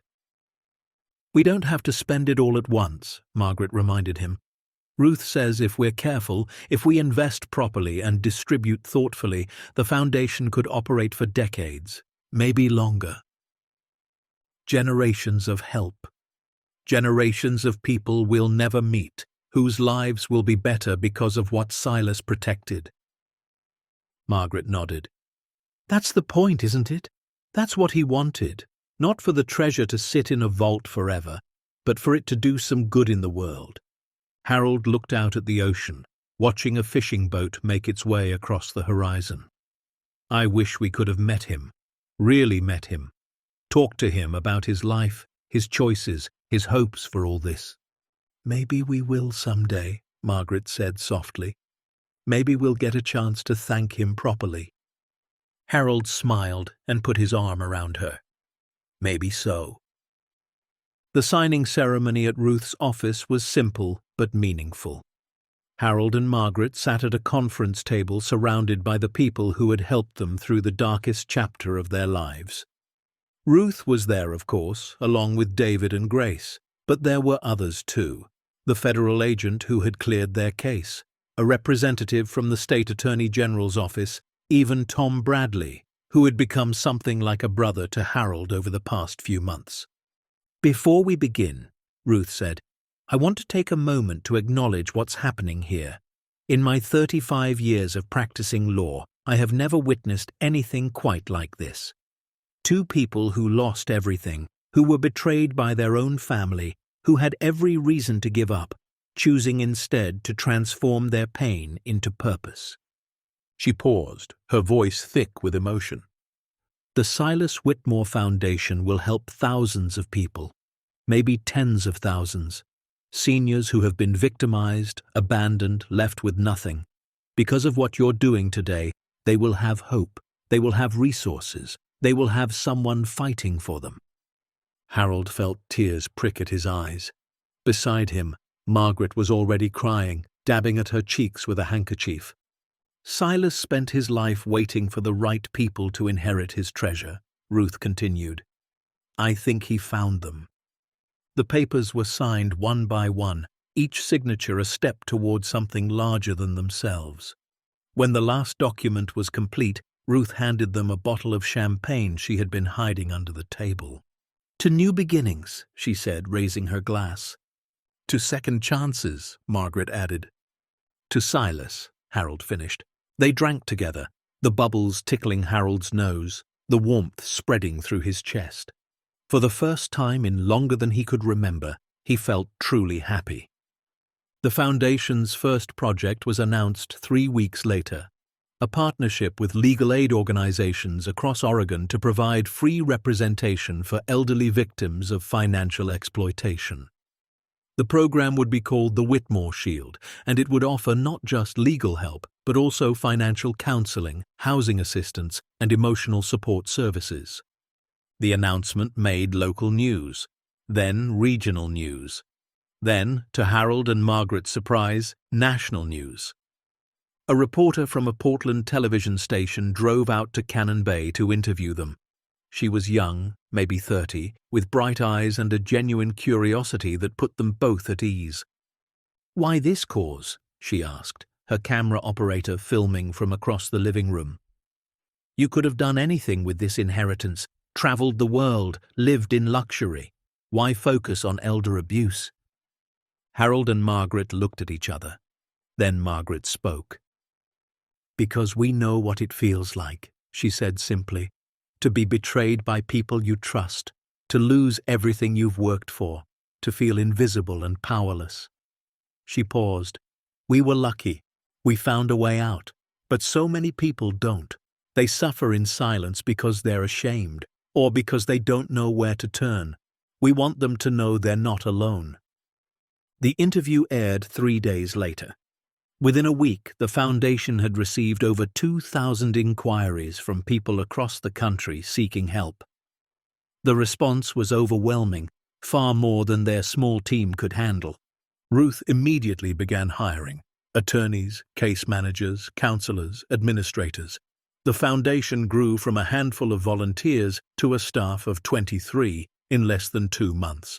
They opened an office in Portland and established partnerships with organizations in 5 other states. But the work didn't stay distant. It came home too. Harold and Margaret decided to transform the cabin itself into something meaningful. The property had more than enough space, and the location, isolated but beautiful, seemed perfect for healing. They called it the Whitmore Retreat. The concept was simple: a place where elderly couples who had experienced trauma could come to rest, recover, and rebuild. Not a clinical facility, not a nursing home, just a peaceful sanctuary by the sea where people could remember who they were before the world broke them. The renovation took most of the summer. Contractors came from as far as Portland to help with the work, drawn by the story that had spread through the legal community. Many of them refused payment or donated their labor at cost. Harold, despite his doctor's warnings, couldn't stay away from the project entirely. He spent his mornings supervising the work, his afternoons reviewing plans with the architects, his evenings collapsed in exhaustion on the porch with Margaret beside him. "You're supposed to be resting," she scolded him one night as they watched the sun set. "I am resting," he protested. "This is the most restful work I've ever done." She shook her head but couldn't hide her smile. "You're impossible. And you love me anyway." "God help me, I do." The retreat opened in early September, just as the first hints of autumn began to color the hillsides. The inaugural guests were a couple from Medford named George and Betty, both in their early 80s, who had lost their home to a reverse mortgage scam orchestrated by a trusted financial advisor. Harold and Margaret welcomed them personally, showing them to the guest cottage that had been built overlooking the ocean. Betty wept when she saw the view. "We never thought we'd feel safe again," she said, clutching Margaret's hands. "After what happened, we were just lost, like we didn't belong anywhere anymore." "You belong here," Margaret told her, "for as long as you need." George and Betty stayed for 3 weeks. They walked the cliffs, ate meals with Harold and Margaret, shared stories late into the night. By the time they left, something had shifted in them. They stood taller. They smiled more easily. They spoke about the future instead of dwelling on the past. "You saved our lives," George said on the day of their departure, his voice thick with emotion. Harold shook his hand firmly. "You saved your own lives. We just gave you a place to do it." But George wasn't entirely wrong. The retreat was saving lives, or at least it was giving people the chance to save themselves. Over the following months, more guests arrived. Some stayed for days, others for weeks. Each one carried a story of loss and betrayal, of trust broken and lives shattered. And each one left carrying something new: hope. Harold and Margaret didn't try to fix anyone. They had learned through their own experience that healing couldn't be forced or rushed. They simply offered presence, patience, and the quiet assurance that better days were possible. "We're not therapists," Margaret would say when people asked about their approach. "We're just 2 old people who understand what it feels like to start over." The town of Cannon Bay transformed along with them. At first, the changes were subtle. The general store started stocking more products as visitors increased. The diner hired additional staff to handle the lunch rush. The church, which had been half empty for years, began filling up on Sundays as foundation employees and retreat guests joined the congregation. Then came the bigger changes. A small hotel opened on the main street, catering to family members visiting the retreat. A coffee shop appeared, then a bookstore, then an art gallery featuring work by local artists. Young families began moving to the area, drawn by the affordable housing and the sense of community that had taken root. "We came here with nothing," Harold said one evening as he and Margaret walked through the transformed downtown. "And look what's happened." "Silas would be proud," Margaret said. "I hope so. I really hope so." But for all the good they had accomplished, there was one wound that hadn't healed, one relationship that remained broken: Derek and Pamela. The criminal referral from Judge Blackwell had resulted in formal charges against both of them. Derek faced multiple counts of fraud, forgery, and elder abuse. Pamela, who had been less directly involved in the scheme, was charged as an accessory. Their trial was scheduled for December. Harold and Margaret followed the proceedings from a distance, receiving updates from Ruth, but not attending in person. It was too painful, too raw. No matter what Derek and Pamela had done, they were still their children. They had still held them as babies, watched them take their first steps, celebrated their birthdays and graduations and weddings. How do you reconcile that love with this betrayal? Harold didn't know. He wasn't sure anyone could. In late October, just as the first storms of winter began rolling in from the Pacific, an unexpected visitor arrived at the cabin. Harold was in the workshop he had set up in one of the outbuildings, refinishing an old rocking chair he had found at an estate sale. The work calmed him, gave his hands something to do while his mind wandered. He heard the crunch of tires on gravel, but didn't think much of it. Visitors came regularly now, foundation staff and retreat guests and curious locals. Then Margaret appeared in the doorway, her face pale and uncertain. "Harold," she said quietly, "it's Pamela." He set down his sandpaper and stood slowly, his heart suddenly racing. "Where?" "On the porch. She came alone." They walked to the cabin together, neither speaking. Harold's mind churned with conflicting emotions, anger, grief, curiosity, and something else he couldn't quite name. Pamela was sitting on the porch steps when they arrived, hunched over with her arms wrapped around herself. She looked different than she had at the courthouse, thinner, older. The designer clothes were gone, replaced by simple jeans and a worn sweater. Her hair, once meticulously styled, hung limp around her face. When she saw them coming, she stood quickly, wiping at her eyes.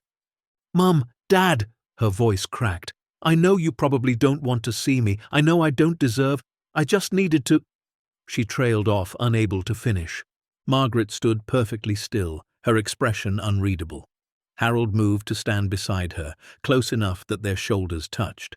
"Why are you here, Pamela?" he asked. His voice was tired, not angry. Pamela's face crumpled. The tears she had been fighting spilled over, running down her cheeks in silent streams. "I'm sorry," she whispered. "I'm so sorry. For everything. For what we did. For what I let happen." She pressed her hands to her face. "I knew it was wrong. I knew from the beginning. But Derek convinced me you were making bad decisions, that we needed to take control before you lost everything. And I wanted to believe him, because it was easier than admitting what we were really doing." Harold said nothing. Margaret said nothing. They just waited. "I don't expect you to forgive me," Pamela continued, her voice breaking. "I wouldn't forgive me. But I needed you to know that I understand now. I understand what we took from you. And I'll spend the rest of my life trying to make it right." She reached into her pocket and pulled out a crumpled piece of paper. "The house in Cedar Falls, the one we took from you." She held out the paper with trembling hands. "I've had it transferred back into your names. It's yours again. I know it doesn't undo anything, but I wanted you to have it back." Margaret stepped forward slowly and took the paper. She unfolded it and stared at the document for a long moment. "What about Derek?" Harold asked. Pamela's face darkened. "Derek doesn't agree with what I'm doing. He's still convinced he was right, that you owe him something, that the world owes him something." She shook her head. "I can't change him. I've tried, but I can change myself." "And the trial?" "I'm pleading guilty to my charges. My lawyer says I'll probably get probation since I cooperated. Derek," she hesitated, "Derek is fighting everything. He'll probably go to prison."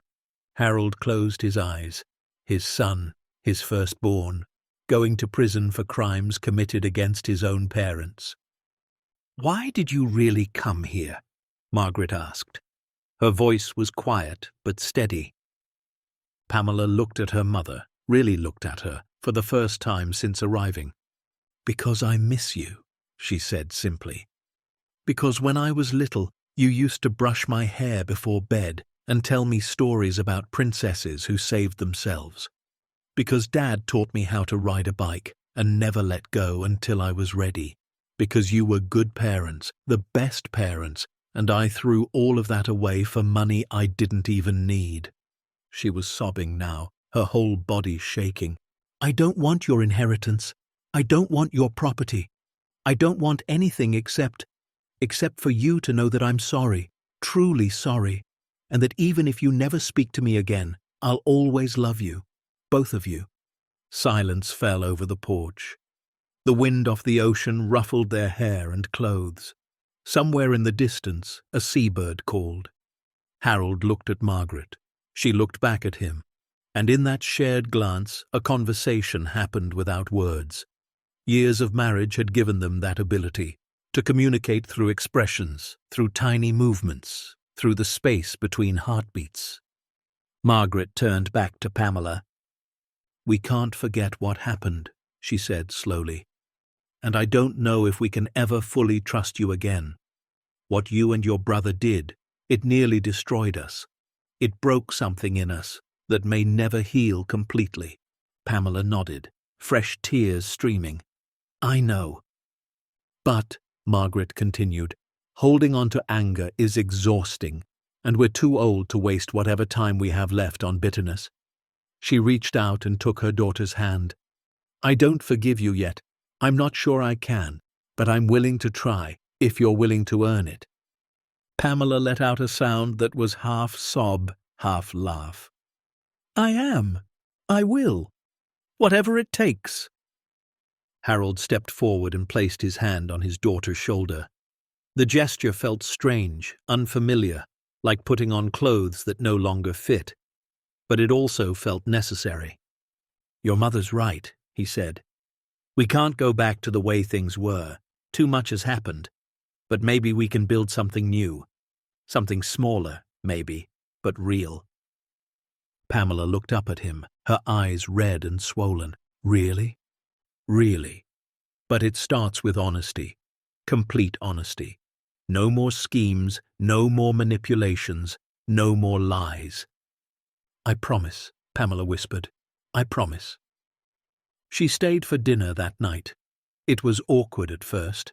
Too many silences, too many unspoken words hanging in the air. But slowly, gradually, conversation began to flow. Pamela asked about the foundation and the retreat, and Harold and Margaret told her stories of the people they had helped, the lives that had changed. It's amazing, Pamela said quietly, what you've built here. After everything that happened, most people would have just given up, become bitter, but you turned it into something beautiful. We had help, Margaret said. Ruth, Tom, the whole community. We didn't do it alone. Still, it takes courage, real courage. As the evening wore on, Harold found himself studying his daughter, looking for traces of the girl he had raised, the child who had once believed her father could fix anything. She was still there, he realized, buried under layers of bad choices and misplaced loyalty, but still there. Forgiveness wouldn't come easily. Trust would have to be rebuilt one careful step at a time. And Derek remained a wound that might never heal. But this, here, tonight, this was a beginning. Pamela left the next morning promising to stay in touch, promising to be better.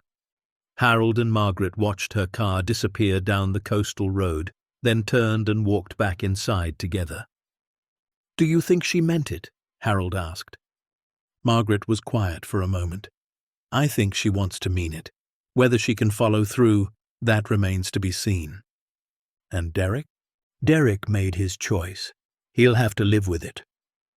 Harold nodded slowly. It was the hardest truth of all. You couldn't save everyone, not even your own children. Some people had to hit bottom before they could start climbing back up, and some people never climbed at all. But Pamela was trying. And for now, that was enough. The Foundation's first anniversary was marked by a celebration at the retreat. Over 200 people attended, Foundation staff, retreat guests, legal partners, community members, and supporters from across the state. They gathered on the clifftop lawn as the sun set, toasting the accomplishments of the past year. Ruth gave a speech detailing the foundation's impact. In 12 months, they had provided legal assistance to over 4,000 elderly victims of financial exploitation. They had helped 263 families recover stolen assets. They had supported housing for 112 seniors who had lost their homes. And the Whitmore Retreat had hosted 47 couples, giving them the space and time they needed to heal. "These aren't just numbers," Ruth said, her voice carrying over the gathered crowd. "These are lives, real people who were suffering, who had lost hope, who thought they were alone. Because of what Harold and Margaret Dawson have built here, they found help. They found community. They found a reason to believe that the world still has good in it." When it was Harold's turn to speak, he stood at the podium for a long moment, looking out at the faces before him.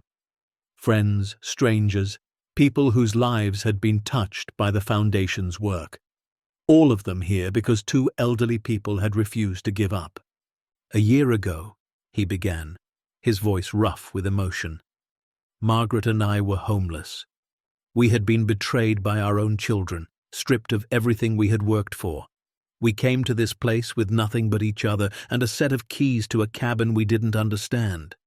He paused, gathering himself. "What we found here changed everything. Not just the treasure Silas Whitmore had protected for so many years, but something deeper. We found purpose. We found community. We found the courage to transform our pain into something meaningful." He looked at Margaret, standing at the edge of the crowd, her eyes shining. Silas spent his entire life waiting for the right people to inherit his legacy. "I don't know if we're the right people. We're just a carpenter and a schoolteacher from a small town in Oregon. We've made mistakes. We've had doubts. But we've tried every single day to honor what he gave us." Harold's voice cracked, but he pressed on. "To everyone who has supported this foundation, who has volunteered their time, who has donated their skills, who has simply believed in what we're trying to do, thank you. You are part of this legacy now. You are part of Silas's gift to the world." He raised his glass. "To second chances, to the people who give them and the people who earn them, and to the hope that no matter how dark things get, there's always a path forward." The crowd raised their glasses in response, and the evening dissolved into celebration. Later that night, after the guests had gone and the caterers had packed up and the lawn had been cleared, Harold and Margaret sat together on their favorite spot, a bench overlooking the cliff, facing the endless expanse of the Pacific. The moon was full, casting silver light across the water. The waves rolled in with their eternal rhythm, patient and persistent. "We did it," Margaret said softly. "We're still doing it," Harold corrected. "There's so much more work ahead." "I know.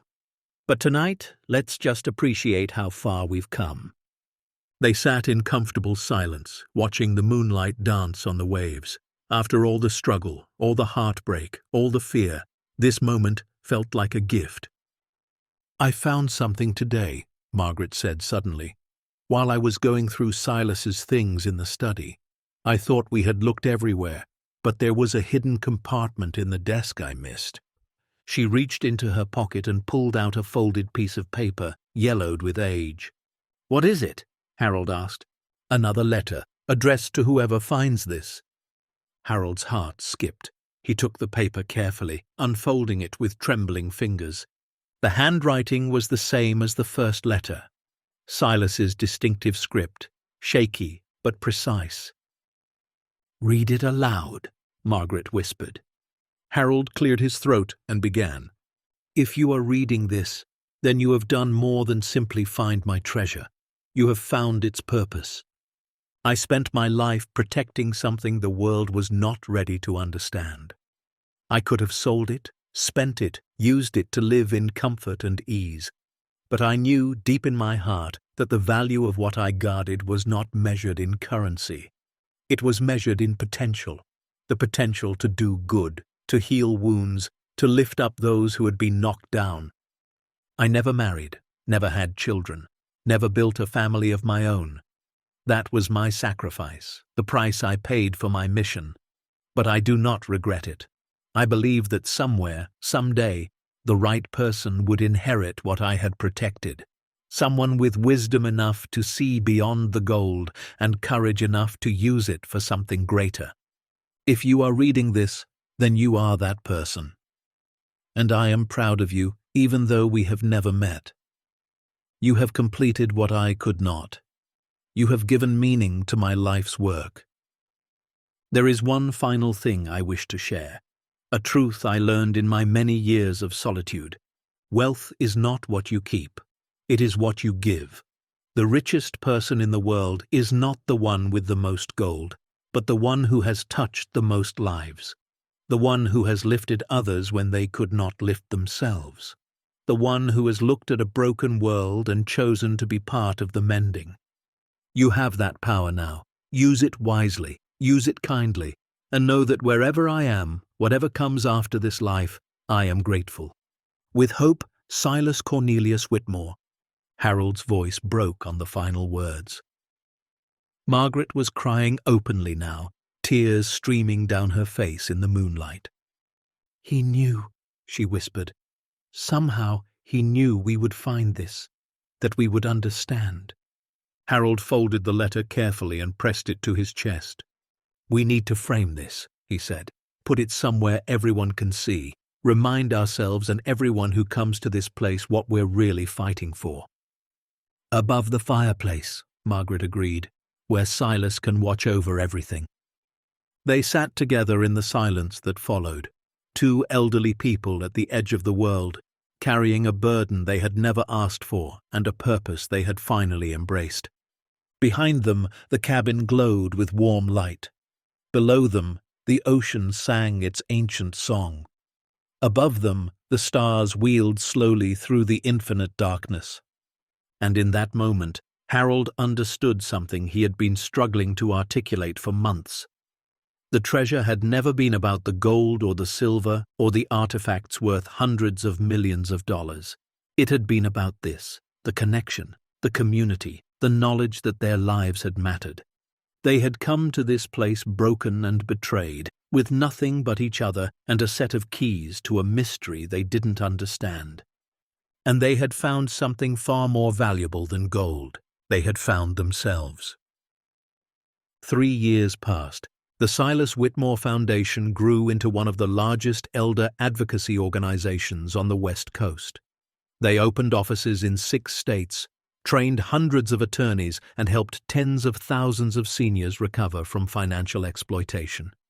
The Whitmore Retreat expanded too, adding 3 more cottages and a community center where guests could gather for meals, workshops, and support groups. Couples came from all over the country, drawn by the stories they had heard of a place where broken people could heal. Cannon Bay thrived. The population nearly doubled as young families moved in, attracted by the sense of community that had taken root. New businesses opened. The school expanded. The church had to add a second Sunday service to accommodate everyone who wanted to attend. And Harold and Margaret, they grew older, as everyone does, but they did not grow weaker. Harold's heart stabilized with medication and careful management. He still couldn't work the long hours he once did, but he found new ways to contribute. Mentoring young carpenters, advising on foundation projects, spending hours on the porch talking with retreat guests about their lives and their hopes. Margaret threw herself into education, establishing a program that visited schools to teach children about recognizing and preventing elder abuse. She wanted to reach the next generation, to plant seeds that would grow into protection for future seniors. Pamela, true to her word, rebuilt her relationship with her parents one careful step at a time. She visited regularly, helped with foundation events, and eventually took a position on the board of directors. The trust that had been shattered was slowly, painfully being reconstructed. Derek went to prison. He served 4 years of a 7-year sentence, was released on parole, and moved to California. He never contacted his parents again, never apologized, never acknowledged what he had done. Harold mourned his son like a death, because in a way the Derek he remembered, the bright-eyed boy who had once built birdhouses with his father and dreamed of becoming an architect, was gone, replaced by someone Harold didn't recognize and couldn't reach. It was the hardest part of their story, the wound that never fully healed. But life, Harold had learned, was not about achieving perfection. It was about making meaning from imperfection, about finding light in the darkness, hope in the despair, love in the ruins. One autumn morning, 5 years after they had first arrived at the cabin, Harold woke early and walked alone to the cliff's edge. The sun was just rising, painting the sky in shades of pink and gold. He was 83 years old now. His hair was thin and white, his body bent with the weight of years, but his eyes were clear, and his heart, despite everything it had endured, was full. He thought about Silas, a man he had never met but felt he knew intimately, a man who had spent his entire life protecting something precious, waiting for the right person to inherit it. Had Silas known somehow that it would be them, that a carpenter and a schoolteacher from Cedar Falls, Oregon, would be the ones to complete his mission? Harold didn't believe in fate, not exactly, but he believed in something. Call it providence, call it luck, call it the strange mathematics of a universe that occasionally balanced its equations in favor of the good. Margaret joined him a few minutes later, wrapping her arm through his. "What are you thinking about?" she asked. "Everything," he said. "Nothing. The way things turned out." "Any regrets?" Harold considered the question. The betrayal still hurt. Losing Derek still ached. The years of struggle, the moments of despair, the times he had wanted to give up, all of it was still there, woven into the fabric of who he was. But regret?